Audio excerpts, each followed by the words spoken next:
cheap video games. There's a store where I am called Five Below. If you may or may not know about it, it's a shop where most things are $5 or less. But they recently added a new section called Five and Beyond, where they have things above $5, like this for $15. At least that's what it was priced at.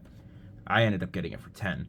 And I just thought it'd be interesting to kind of show you guys what it is. So it's either made in or sent out of Shenzhen in China. So it's got 200 classic games. I think what they define as classics might not really be the best. Built-in, I'm assuming, rechargeable battery. 3-inch display, and it can plug into your TV, which is a very interesting design choice. It says it has an AV cable, so I'm hoping it's at least, you know, something digital at this point, because analog TVs, things that support analog, are almost way out of date. It says it can get up to 6 hours. I probably doubt that. Well, I mean, actually, it depends. Is 6 hours just on or just sitting there? But yeah, I mean, you can even tell from the back of the box that this is going to be interesting. It's made. Ooh, the company says Mercury. Definitely not just drop shipping in a new item. Definitely not. But yeah, let's just get into it. See what we've got in the box. Go from there. So let's get my knife out.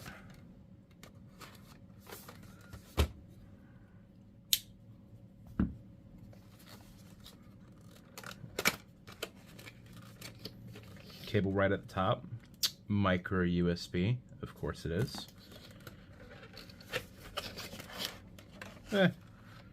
No, it's not in there. Sit down. It's just the it's straight analog cables.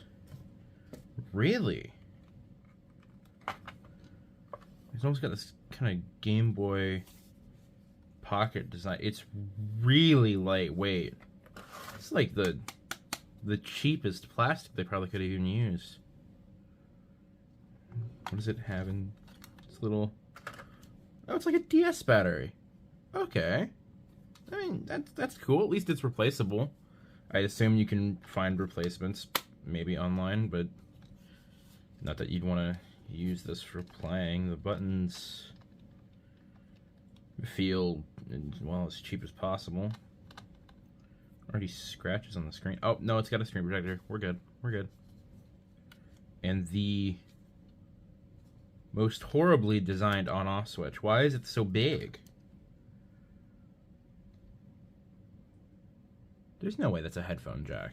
Is it a real headphone? No, it's right. It's for their little analog out, so it's not, oh my god, is that mono? Not only is it not a 3 1/4 for headphones, they just specifically use it for TV out. And even that jack just feel... Okay, it's got a nice click at the end, but even then it just feels so cheap. What's the manual say? Do not take apart game system or attempt to repair it yourself. Good luck with that. I'm definitely going to do that. Do not get it wet. Make sure your unit is turned off. Well, the battery's already installed. Charge it. Plug in micro USB. Okay. It's a fairly serviceable manual. It looks like it was made for this, which is good. No kind of fake bad English or whatever. It's a paper manual. Not much else to get from that. Let's grab that charging cable out. Plug it into my little USB switch here. Good old 6-inch cable. Just perfect for plugging in everything.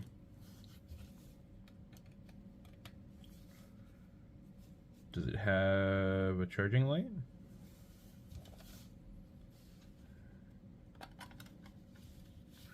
It's set to off.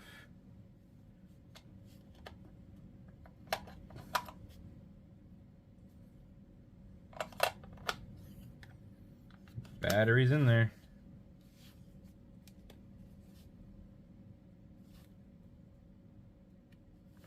Okay, I think I see a light. Let me get the screen protector off.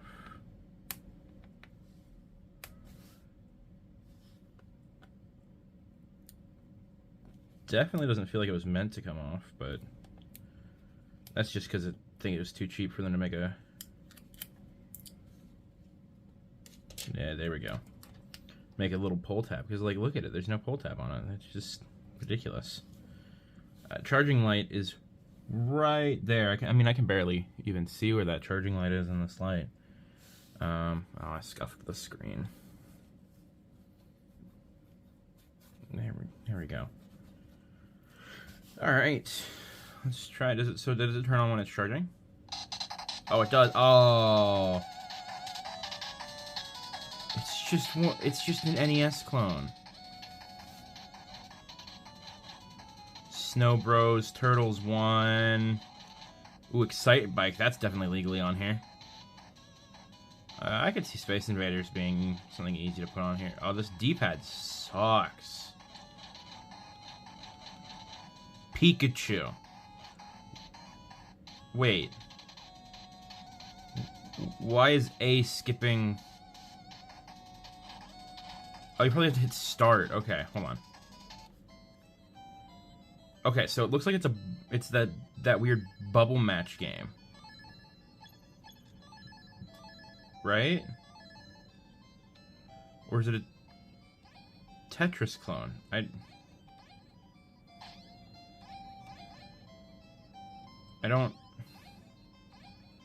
don't know anymore. I mean, I'm sure this is like a well-known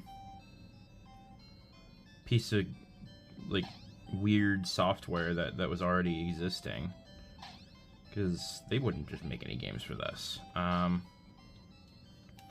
Is there a reset button in the center? Okay, that makes sense. Well, there's Space Invaders again. So how does that work? I mean, there's probably about 70 games that are the same, right? There's no way. Pre-Cell. There's Pikachu again. Falling Blocks. Let's see. Is it just Tetris? No, it's the same game again. Just with less settings.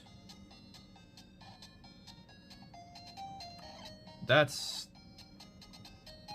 cool. That's just Pikachu without the settings. What if we go a bit deeper? Is Excite Bike the real Excite Bike, or is it a fake game? Well, that's not the logo, is it? Oh, it's Excite Bike.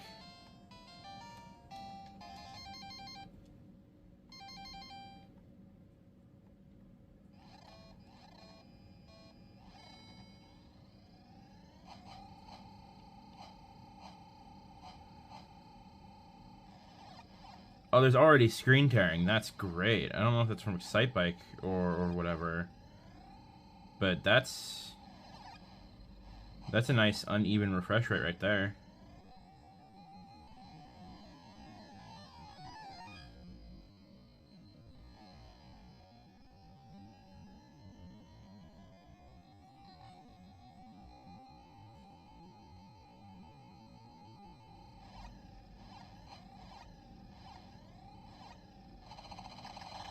That sucks. It's like it's scrolling weird.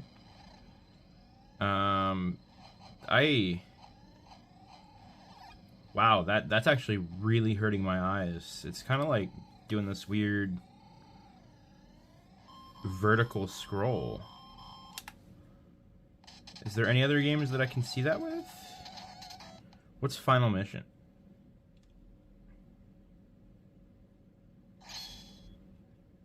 This is just Mega Man. No?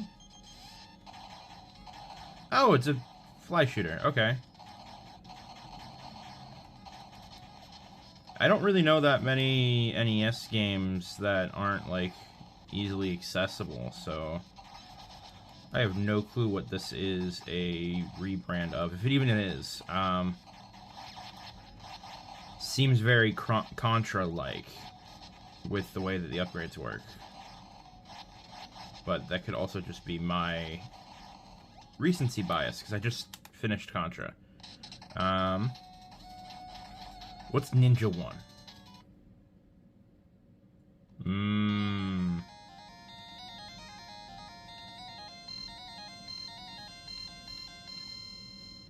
This speaker sucks, too.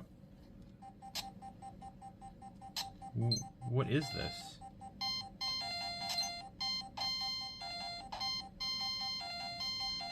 Is it like a self-tower defense game? I don't understand why they gave you 4 buttons when if they're all NES games, they're all gonna be 2-button games. That makes no sense. Is there... I'm really interested to see if there's like any kind of Game Boy Advance games. Or like anything that would have been on here that makes sense to have the YX buttons. Because it just doesn't make sense. Like...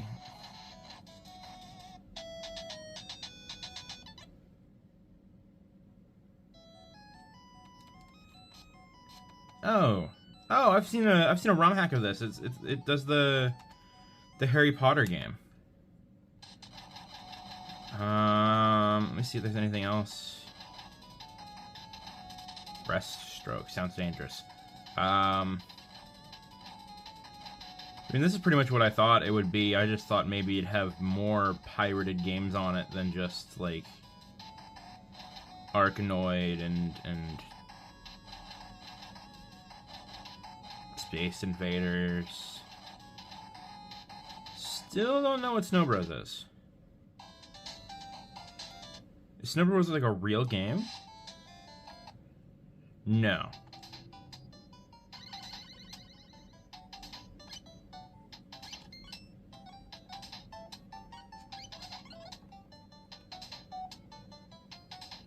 Terrifying. Let's end with the final mission before I take this apart. Just want to see if I can get past stage 1. Because...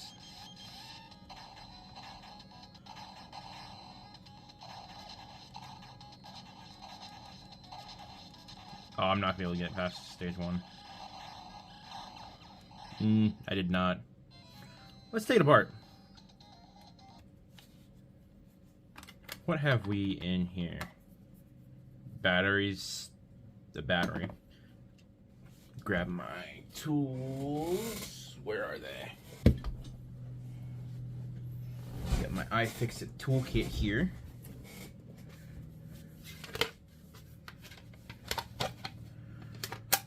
Looking inside. Standard Phillips. That was nice of them. They could have done a weird screw type. Although, would that have added more cost?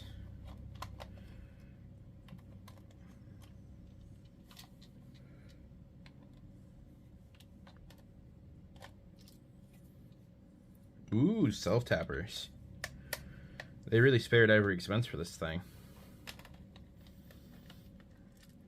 Oh, I can feel the body of it already coming apart. It's so well made.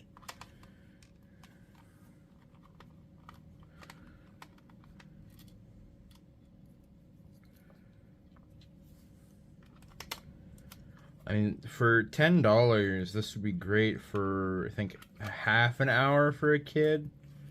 And past that, they're just going to figure out that all the games are the same and start chucking it at the wall. And with plastic this thin, it's definitely going to break.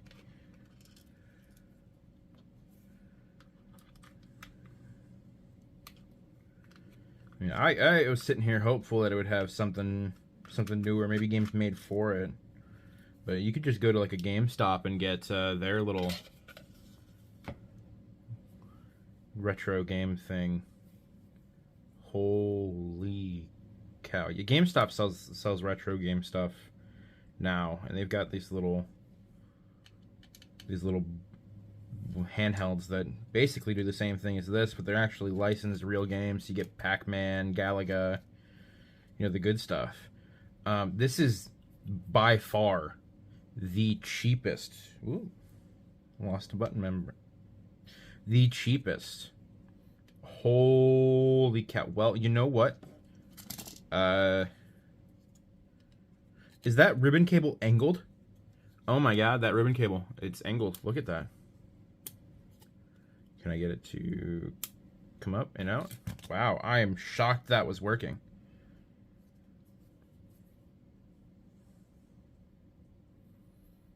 I mean, version 1, I could definitely tell that. Let's see, is that a...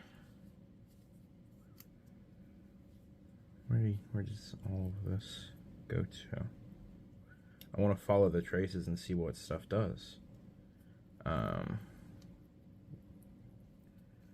Goodbye, foam. Let's see.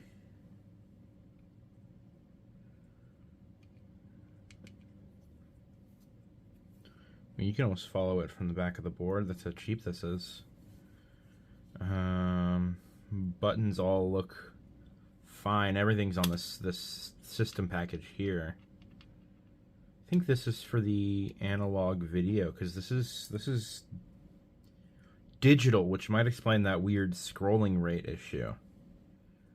But yeah, this is a single layer PCB, and the solder jobs aren't even that good. I mean, that's just depressing. This is a hunk of junk, and I wouldn't expect any less from a place that sells mostly things that are $5. I was hopeful that it'd have games that were better than little NES repeat, you know, games that you'd see on every other 201 cart. But I mean, just look at it. 200 classic games, no licensed characters on the front. This thing was sure to be depressing from the beginning. Yeah. Volume wheel feels nice, I guess. I was gonna give it one plus. I like having the analog volume wheel that controls the volume to its admittedly large speaker for its size. The whole thing's a hunk of junk besides that.